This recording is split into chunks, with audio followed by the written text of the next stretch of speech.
Информациите стигнуваат до вас. Статерот, првата македонска банкнота која на предната страна го имаше ликот на Александар Македонски, а на задната споменикот Илинден во Крушево, му е првото уметничко искуство во правењето на пари. Пробно во Прилепската печатница 11. октомври. Ги направив 4 месеци пред да се распадне Југославија, колку да се знае дека имаме знаење и технологија. Но тоа ни создаде големи главоволки од тогашните државни институции, вели Борче Тодоровски, познатиот прилепски ликовен уметник и дизајнер. За потоа, само по неколку месеци, да ги подготвиме првите македонски бонови, па двете нови решенија за книжните монети денарот, техничките решенија на сегашните кои се во опток, од Билјана Умковска, и сувенир книжните монети вевчанските личници.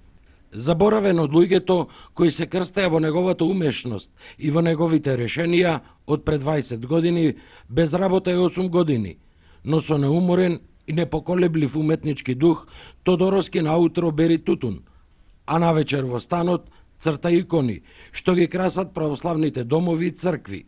Повремено работи и на фреско живописи. Оти во уметноста го наоѓа својот мир.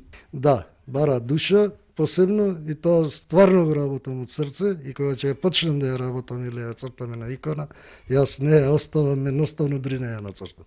Иконите треба да бидат цртани колку што е можно повеќе према каноно, кој ги налагат тие правила, од боја на облеки, на самиот светец, и претежно се настојува да бидат цртани по византиски стил.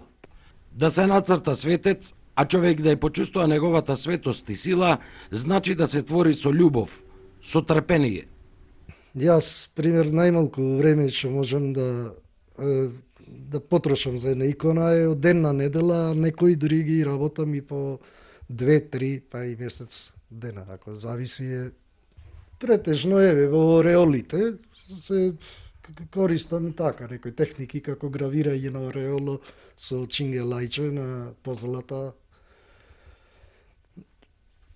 Се става и позлата на позадината може да има.